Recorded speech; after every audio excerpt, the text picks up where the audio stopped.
ძვირფასო თანამემამულეებო, მოგესალმებით.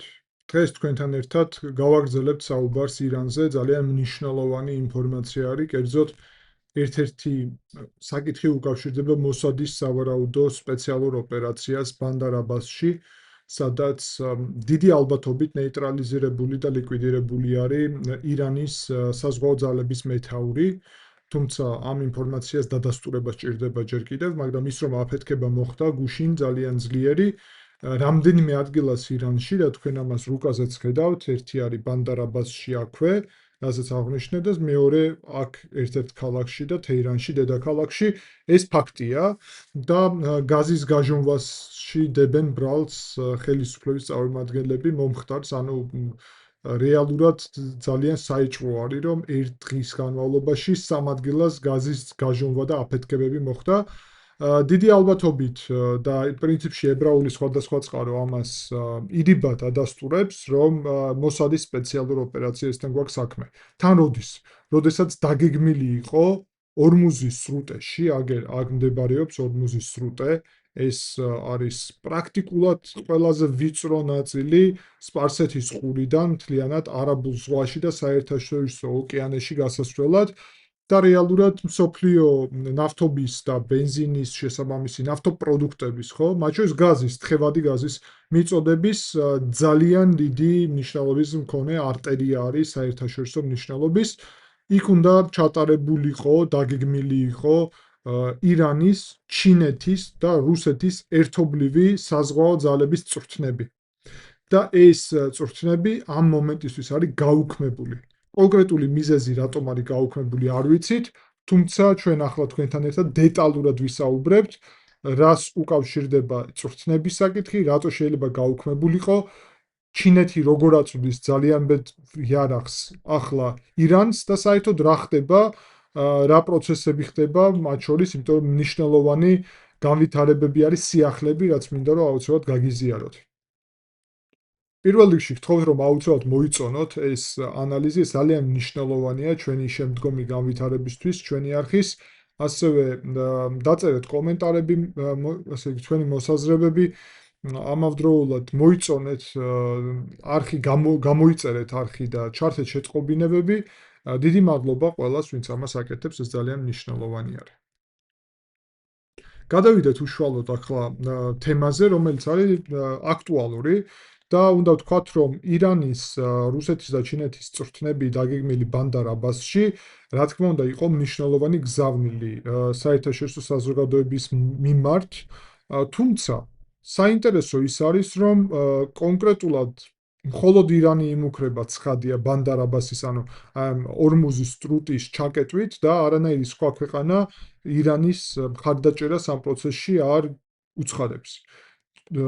თუმცა აქ მნიშვნელოვანი აღსანიშნავი ის არის, რომ ამ წვრთნებით პრაქტიკულად გამოდიოდა, რომ ირიბად რუსეთი და ჩინეთი მხარდაჭერას უცხადებდნენ ირანს ორმუზის სრუტის ჩაკეტვის საქმეში, რადგანაც წვრთნები დაგეგმილი იყო რეალურად და აი ამას განახებთ, აგერ ორმუზის სრუტე ხედავთ, აქ გადანაწილებული არის ზონები, ანუ ვის რომელი ზონა ეკუთვნის და რეალურად ხედავთ, რომ აი ეს ზონა მაგალითად მთლიანად ეკუთვნის ირანს, აგერ თავისი საზღვრით.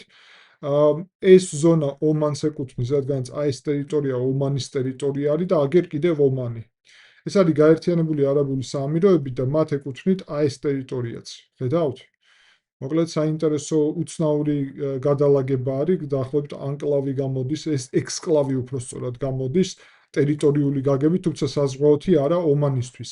ნებისმიერ შემთხვევაში მნიშვნელოვანი ის არის, რომ აი ამ ნაწილში, ამ სეგმენტში აპირებდნენ წვრთნების გამართვას, ანუ პრაქტიკულად ყველაზე ვიწრო ნაწილში ორმუზის სრუტის და აქ თქვენ გემებსაც ხედავთ, როგორც აღნიშნას ამის და ბანდარ აბასში სწორედ აქ მთავარ ქალაქში ერთადერთი ღრმაწლოვანი პორტი არის ირანის ქალაქ ბანდარ აბასში, რომელიც როგორც ხედავთ, ანუ კიდევ ერთხელ გაჩვენებთ, ბანდარ აბასიდან პირდაპირ შეგიძლია გახვიდე ინდურ ოკეანეში. გადიხარ ბანდარ აბასიდან ან ინდოეთისკენ, ან ესე იგი აქეთკენ დაახლოებით და შეგიძლია შემდეგ უკვე გააგრძელო მოძრაობა წითელი ზღვის და სუეცის არხის მიმართულებით. და შესაბამისად, თქვენთან ერთად ჩვენ ახლა ამ საკითხზე გავაგრძელებთ საუბარს იმ კონტექსტში, რომ ბანდარ აბასში მოხდა ლიკვიდაცია დიდი ალბათობით სწორედ მთელი საზღვაო ძალების მეთაურის. და როგორც ჩანს, მოსადმა განახორციელა ეს. ეს რა თქმა უნდა გარკვეული სერიოზული მესიჯი იყო, როგორც ირანისთვის, ასევე ჩინეთის და რუსეთისთვის, რომ კატეგორიულად მიუღებელი არის ნებისმიერი მცდელობა კოორდინაციის და ჩაკეტვის ორმუზის სრუტის. რატომ მიზეზი არის საკმაოდ ნათელი, აგერ ცოტა უკან წავალ და რუკას გაჩვენებთ. ორმუზის სრუტე რეალურად არის ქუვეითიდან, საუდის არაბეთიდან, აქ მათი უმსხვილესი ქალაქი არის საუდის არაბეთის, აგერ განახებთ მაგასაც, აგერ ქუვეითი, ხედავთ ქუვეითი, საიდანაც დიდი ოდენობით ნავთობის მიწოდება ხდება, შემდეგ მოდის დამამი, უზარმაზარი ქალაქი საუდის არაბეთის, შემდეგ აქ არის ბაჰრეინი, შეერთებული შტატების მნიშვნელოვანი ბაზა, საზღვაო ძალების ბაზა სწორედ ბაჰრეინში არის, კატარი, უზარმაზარი ასევე მიწოდების მიმართულებით ნავთობის და გაერთიანებული არაბული საამიროები. ანუ რეალურად ხედავთ რამდენი ქვეყნის, აი ყურის ქვეყნებს რომ უწოდებენ და ასე შემდეგ, აი ეს ქვეყნები არის და არა მხოლოდ საუდის არაბეთი ცხადია აქ. არამედ საუდის არაბეთი, ქუვეითი, ერაყიც გარკვეულწილად, ბაჰრეინი, კატარი და გაერთიანებული არაბული საამიროები აი ამ ქვეყნებს წარმოადგენენ. და შესაბამისად ნებისმიერი ჩაკეტვას ექნებოდა უზარმაზარი ეფექტი ეკონომიკაზე, განსაკუთრებით სწორედ ეკონომიკურ მდგენელზე და ამიტომ გარკვეულწილად შეერთებული შტატებიც აფრთხილებდნენ, რომ ირანს დღემდე აფრთხილებენ ძალიან სერიოზულად, რომ არავითარ შემთხვევაში არც განიხილოს და არც დღის წესში დააყენოს კონკრეტულად ნებისმიერი ქმედებები, რომელიც მიმართული იქნება ორმუზის სრუტის ჩაკეტვისკენ. გუშინდელი ქმედებების შედეგად ძირითადად არის დაღუპულები, გარკვეული სამხედროები და სავარაუდოდ ეს სპეცოპერაცია ნამდვილად იყო გარკვეულწილად დაგეგმილი და არ არის შემთხვევითი მოვლენა. პარალელურად მნიშვნელოვანია ვთქვათ, რომ ამერიკული ავიამზიდი უკვე თავისი დარტყმითი ჯგუფით აბრაამ ლინკოლნი იმყოფება აქ, ომანთან, ძალიან ახლოს და პრაქტიკულად მზად არის დარტყმებისთვის მთელი ირანის ტერიტორიის მიმართულებით. ამავე კონტექსტში უნდა ვთქვათ თქვენთან ერთად, რომ მეორე ავიამზიდი ასევე ჯგუფი დარტყმითი მოდის და დაახლოებით ეს 1 თებერვალია, დაახლოებით 5 თებერვლისთვის იქნება აქ რეგიონში. და სავარაუდოდ განლაგდება აქ აღმოსავლეთ ხმელთაშუა ზღვაში, საიდანაც შესაძლებელი იქნება ისრაელის დაცვა, ასევე შესაძლებელი იქნება ირანის მიმართულებით ასევე დარტყმების მიყენება. ისრაელში სხვადასხვა წყაროს ინფორმაციით, მათ შორის ღია სადაზვერვო წყაროები ოსინტი, რასაც ქვია, პრინციპში უმაღლესი დონე სამხედრო მზადყოფნის რჩება, თუმცა დიდი ხნის განმავლობაში ეს ესე ვერ დარჩება და გასაგებია, რომ გარკვეული მოვლენები სმოლოდინში ვართ ყველანი. საერო თავდაცვის სისტემების უზარმაზარი მობილიზაცია მიმდინარეობს, მათ შორის ტჰადი, რომელიც ბალისტიკური რაკეტების მიმართულებით არის ერთ-ერთი ყველაზე ძლიერი სისტემა. პრინციპში გუშინ მოხდა ასევე მნიშვნელოვანი განვითარება ევროკავშირის წევრმა ქვეყნებმა, ეს ცოტა უცნაურიც კი არის, ვიცი ისრაელში გაუხარდებათ ჩვენს მსმენელებს ეს ამბავი, იმიტომ რომ ევროკავშირი ხოლმე ყოყვანობს, ასე ვთქვათ, რბილად და ბოლომდე მკაფიო ნაბიჯებს არ დგამს ხოლმე, მაგრამ ისრაელს მკაფიო მხარი დაუჭირეს რეალურად ამ ნაბიჯით და ირანის ეს ისლამური რევოლუციის დამცველთა კორპუსი გამოაცხადეს ტერორისტულ ორგანიზაციად მთელმა ევროკავშირმა. პარალელურად ხედავთ, რომ განსაკუთრებით კვიპროსზე აქ ასევე იორდანიაში და ერაყშიც, როგორც ვიცი, ხდება მიწოდება, გადაადგილება, ესე იგი კონკრეტული შეიარაღებული ძალების, საჰაერო ძალების, კონკრეტულად ზოგი ევროპელი ქვეყნიდან, საფრანგეთიდან, ამავდროულად გაერთიანებული ბრიტანეთიდან, ანუ გაერთიანებული სამეფოდან, დიდი ბრიტანეთიდან და შესაძლოა ასევე საუბარია გერმანიაზე. ანუ ევროპული ქვეყნებიც ემზადებიან ისრაელის თავდაცვისთვის აი ამ უზარმაზარი მასშტაბური ოპერაციის ფარგლებში. ეს რა თქმა უნდა დადებითი მაჩვენებელია, რადგანაც ირანის მეთაურის აიათოლა ხომეინეის ინფორმაციით კი არა და განცხადებით გუშინდელით თქვა ასეთი რამ, რომ ეს ომი თუ დაიწყება, იქნება რეგიონალური მასშტაბის. ანუ სავარაუდოდ ირანი გეგმავს ფართო რეგიონალური ომის წამოწყებას. ეს გულისხმობს ერთი მხრივ უეჭველი ლიბანიდან ჰეზბოლაჰის გააქტიურებას ისრაელის მიმართულებით, მეორე იემენიდან, აქ ოდნავ წავწიოთ, იემენიდან, აქედან ასევე ისრაელის მიმართულებით დარტყმებს. და პრინციპში ჩვენ თქვენთან ერთად აქ ძალიან მკაფიოდ ხედავთ დაახლოებით როგორი სიტუაციაც და განლაგებაც არის აქ რუკაზე და ჩვენთვის სრულიად გასაგებია რა ტიპის განვითარება შეიძლება მოყვეს აქ ნებისმიერ ასეთ პროცესს და მოვლენას. უნდა მკაფიოდ ითქვას, რომ პრაქტიკულად ირანი მზად არის რეგიონალური ომისთვის და ეს სავარაუდოდ შეეხება ესე იგი, გარკვეულწილად შესაძლოა საუდის არაბეთს, სადაც ჩვენ თქვენთან ერთად ვიცით, რომ აგერ აქ მდებარეობს ამერიკული ბაზა, პრინც სულტანის ესე იგი სამხედრო ბაზა, კიდევ ერთი სამხედრო ბაზა ალ-დჰაფრას სამხედრო ბაზა არის საამიროებში, ალუდეით სამხედრო ბაზა არის ესე იგი კატარში, ბაჰრეინში მდებარეობს ფლოტი და ქუვეითში არის კიდევ ორი ბაზა, ეს არის აჰმად ალ-ჯაბერ ბაზა და კიდევ ალი ალ-შაფემ ბაზა ამერიკული. ანუ აი ამერიკული ბაზები განთავსებული არის და მზადყოფნაში არის პრინციპში იმისთვის, რომ აქტიურად მიიღოს მონაწილეობა საომარ მოქმედებებში. ოღონდ როგორი ხასიათის? აი ეს არაბული ქვეყნები ამბობენ, რომ აქედან დარტყმები ირანზე არ იქნება.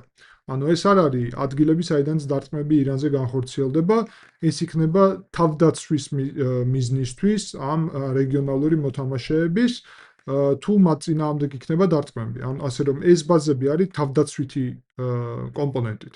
და თავდასხმითი კომპონენტით ბაზები პრინციპში ამერიკელებს არც სჭირდებათ, რადგანაც ავიამზიდი დარტყმითი ჯგუფი გარდა ამისა ამერიკული ბაზები გინდ დიეგო გარსიაზე, გინდ ესე იგი იორდანიის ბაზა ოდნავ უფრო კარგ მდგომარეობაში და შეიძლება თავდასხმისთვისაც იყოს გამოყენებული, კვიპროსი, რა თქმა უნდა, საერთოდ ევროპაში ბაზებიც შეიძლება გამოიყენო ამ მიზნისთვის, გააჩნია, მაგრამ კონკრეტულად შეერთებული შტატების შემთხვევაში აშკარა არის, რომ გამოიყენება სწორედ ავიამზიდი დარტყმითი ჯგუფი, ანუ ეს არის მოძრავი ბაზა, ეფექტური ძალიან ამ მხრივ და მეორეს ველოდებით აქ როგორც უკვე გითხარით, რაც მნიშვნელოვნად გაზრდის შესაძლებლობებს.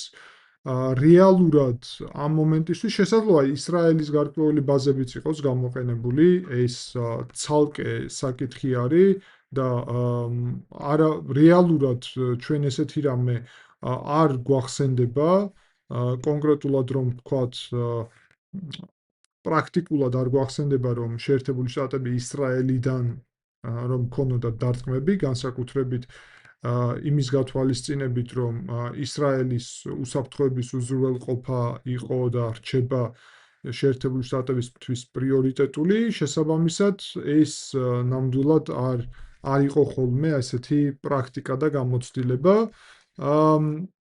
უნდა ვთქვათ, რომ მოვლენები და პროცესი ძალიან აქტიურად განვითარდება. შეერთებული შტატები აგრძელებენ მოთხოვნას, რომ მოიხსნას ეს დასრულდეს, ანუ ბირთვული პროგრამა, ბალისტიკური პროგრამა და პროქსი ძალების მხარდაჭერა.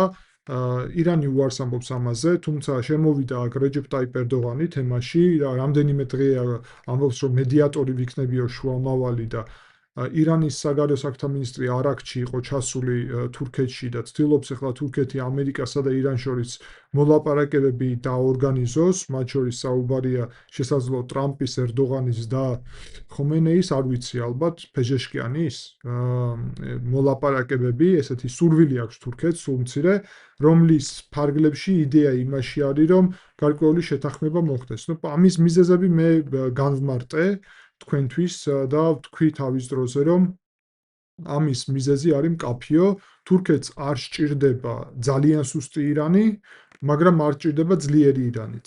და მას ასეთი დღევანდელი ირანი აწყობს. რაც გულისხმობ ძლიერი, ანუ ესეთი ისლამური რესპუბლიკა ძლიერი მას არ სჭირდება, ეს არის შიიტური ცენტრი ისრაელის წინააღმდეგ და თურქეთს უნდა საპატიო პირველი ადგილის მოპოვება ისრაელის წინააღმდეგ ყოფნის რიგში, იმიტომ რომ ეგ მათთვის ასოცირდება ჭეშმარიტ დაცვასთან, ასე ვთქვათ, აი იდეოლოგიის ღირებულებების და ასე შემდეგ, ანუ რაც ფასეული რამე არის და მეორე მხრივ თუ ირანი ძალიან დასუსტდება, შეიძლება იქ პრო-დასავლური რეჟიმი მოვიდეს, ანუ რეზა ფეჰლევის მაგალითად და ირანი გახდეს პრო-დასავლური. ამ შემთხვევაში ფეჰლევი პირდაპირ ამბობს, რომ ისრაელს ვაღიარებთ და მშვიდად წყნარად ვიცხოვრებთ ჩვენთვისო და ესეთი რეჟიმი, რომელიც ირანი, რომელიც ისრაელს აღიარებს, შეერთებული შტატების მოკავშირე არის თურქეთისთვის ძალიან დიდი პრობლემა არის. ბევრი ფაქტორის გათვალისწინებით,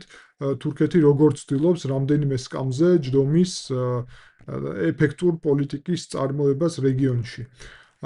აქედან გამომდინარე, ჩვენ შეგვიძლია პირდაპირ ვთქვათ, რომ სავარაუდოდ ეს ძალისხმევა თურქეთს კიდევ ექნება, თუმცა დიდი ალბათობით არანაირი განსაკუთრებული შედეგები ამ ძალისხმევას, ანუ ირანის არ ექნება და მე პრაქტიკულად ირანის მიმართულებით თურქეთის ძალისხმევას და მე პრაქტიკულად არ ველოდები, რომ რაიმე განსაკუთრებული შედეგი შეიძლება ამ მხრივ გქონდეს. გარდა ამისა, უნდა ვთქვათ, რომ ჩინეთი აგრძელებს საკუთარი სააერო თავდაცვის სისტემების მიწოდებას აქტიურად ირანის მიმართულებით და უზარმაზარი რაოდენობის ასეთი სააერო ძალები არის უკვე კონცენტრირებული ირანში ჩინეთიდან. რატომ არ ხდება ეს დარტყმა? შეერთებულ შტატებს შეეძლოთ უკვე 1-2 კვირაა ეს დარტყმა განახორციელებინა. და მე ებრაულ წყაროებს აქტიურად სწავლობ და ასეთ საინტერესო ინფორმაცია არის. გარკვეულწილად ტესტის ჩატარება უნდათ როგორც ჩანს და ეს სხვა დონეზე ტესტი არის საერთოდ, ანუ გლობალურ დონეზე, მათ შორის წყვეტს გარკვეულწილად თაივანის საკითხსაც, ბევრ საკითხს წყვეტს, მოკლედ ეს ერთი ტესტი. აძლევენ საშუალებას, რომ ჩინური საერო თავდაცვის სისტემა მოიტანოს ირანმა, ანუ ჩინეთმა უზრუნველყოს მიწოდება, რაც ხდება ახლა და პარალელურად შეამოწმონ ანუ ჩინეთის საერო თავდაცვის სისტემების შესაძლებლობები თავდასხმის დროს. და ნახონ მაგალითად რა იქნებოდა ჩინეთთან პირდაპირი ან ირიბი, ასე ვთქვათ, სამხედრო კონფრონტაციის პირობებში. ნუ მაგალითად თაივანის გამო, მაგალითად იქ წყნარ ოკეანის რეგიონში. ძალიან ბევრი იქ პრობლემა შეიძლება გამოჩნდეს. ნებისმიერი, მაგალითად ინდოეთ-ირანი, ჩინეთის უკაცრავად, ინდოეთ-ჩინეთის კონფლიქტი და ასე შემდეგ. ბევრი კონფლიქტი არსებობს. შესაბამისად, საშუალება არის ეფექტური ახლა ირანში ვნახოთ და დავრწმუნდეთ ეს კონკრეტული მიწოდება საერო თავდაცვის სისტემის გახდის თუ არა მას ეფექტურს ამერიკული და დასავლური ტექნოლოგიების წინააღმდეგ, ანუ F-35-ების წინააღმდეგ, B-2-ის წინააღმდეგ ეჭვმეპარება, ხმამაღლა ამის თქმაც კი არასერიოზული მეჩვენება, მაგრამ მაინც B-52-ების წინააღმდეგ და ასე შემდეგ, ანუ სტრატეგიული და ჩვეულებრივი ავიაციის წინააღმდეგ რა ეფექტი ექნება, რაკეტების ტომოჰავკების წინააღმდეგ რა ეფექტი ექნება ჩინურ საერო თავდაცვის სისტემას. თუ ექნება ეფექტი, ჩინეთის ბალანსი სერიოზულად და გავლენა და შესაძლებლობები სერიოზულად გაიზრდება, სერიოზულად. მაგრამ თუ ეფექტი არ ექნება, სერიოზულად დაეცემა. ანუ ორი გზაა, სულ ორი გზა არის და სტატუს კვოს დარღვევაზე არის საუბარი. ომი ხო სტატუს კვოს დარღვევაა ყოველთვის. სტატუს კვოს დაარღვევს ირანში შექმნილი ვითარების სტატუს კვოს და გლობალურ სტატუს კვოსაც. თუ დასავლეთი ვერ მიაღწევს თავის მიზნებს, კონკრეტულად ჩინეთის საერო თავდაცვის მიზეზებიდან გამომდინარე, კატასტროფა იქნება გარკვეულწილად დასავლეთის ეფექტურობის მხრივ და გადააზრება დასჭირდებათ მთლიანად თავისი დოქტრინის და მიდგომების, მაგრამ თუ ამას შეძლებენ ჩინეთს და რუსეთს და მათ გავლენის სხვადასხვა რეჟიმს, მოუწევთ, ასე ვთქვათ, ცოტა გადააზრება მათ შორის საკუთარი ძალების და შესაძლებლობების და როგორც ჩანს, ბანდარ აბასში, აქ სადაც წვრთნების ჩატარებას აპირებდნენ, ну სადაც ამერიკული ბაზა არის, როგორც გითხარით, სპარსეთის ყურეში, ესე იგი ბაჰრეინში და აქვე არის ამერიკელების უზარმაზარი, ესე იგი ავიამზიდი, ესე იგი ლინკოლნი, აბრაამ ლინკოლნი და აბრაამ ლინკოლნთან ერთად უზარმაზარი დარტყმითი ჯგუფი. შესაბამისად, რუსეთის და ჩინეთის აქ ძალებს, პირდაპირ ვთქვათ, რუსეთის თქომ საერთოდ, მაგრამ ჩინეთის ძალებსაც აქ ძალიან გაუჭირდებათ, ძალიან ნებისმიერ რაღაც გაკეთება. ასე რომ არანაირ შემთხვევაში სამხედრო კომპონენტიდან არავინ არ ურჩევს მათ, რომ ჩაერთონ რაიმე საომარ მდგომარეობაში აქ გემების მეშვეობით, აი საერთოდ. თან კიდევ ერთხელ, ჩინეთის ფლოტი არის ჩაკეტილი რეალურად, სინგაპურის მეშვეობით, არის ჩაკეტილი. და განახებთ ამასაც. უფრო კარგად რო გამოჩნდეს, ხო? ჩინეთის ფლოტი აუცილებლად უნდა მოძრაობდეს ამ მიმართულებით, თუ აქამდე მოდის, უნდა მოძრაობდეს თავისი ქსელის მიმართულებით, მათ შორის შრი-ლანკაზე აქვს ბაზა. სამხედრო არ არის, ეკონომიკურია, მაგრამ ეკონომიკური და სამხედრო ჩინეთისთვის ყველაფერი ჩინურია.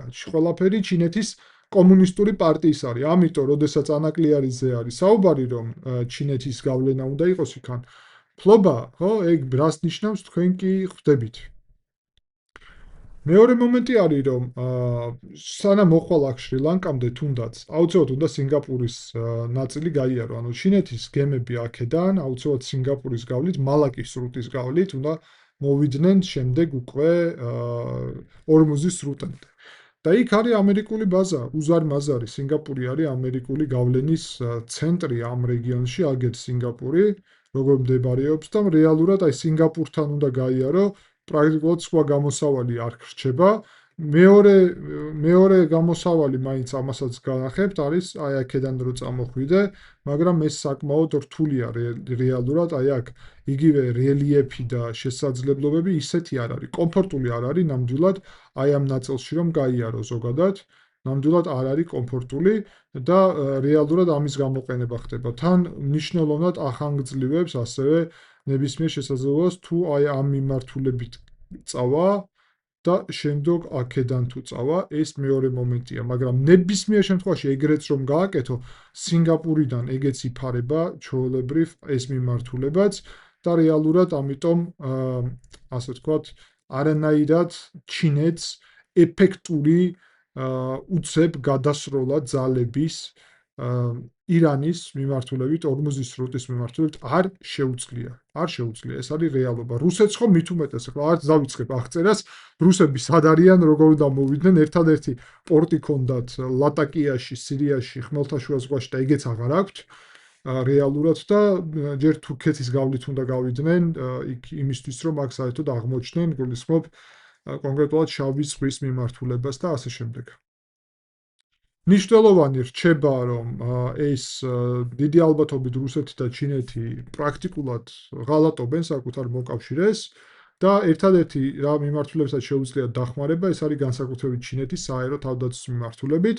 ვნახავთ რა ეფექტი ექნება ამას და დიდი ალბათობით ბანდარაბაში ამ აფეთქების შედეგად ფლოტის მეთაურის მკვლელობა იყო გარკვეულწილად ნიშანი, რომ ფლოტს შეეშვით და საერთოდ ორმუზის სრუტესაც შეეშვით და ძალიან სახიფათოა. ირანი ახლა ცალმხრივად ატარებს ამ წვრთნებს, თუმცა ახლა მოგრძალებული არის წვრთნები, როცა მარტო ხარ და არა როცა რუსეთთან და ჩინეთთან ერთად ორი ესე იგი ბირთვული ძალასთან ერთად ასეთ რამეს აწყობ. ამიტომ გავლენა სრულად გასაგებია, ცვლილებების გასაგებია, ლოგიკაც გასაგებია ამ მოვლენების.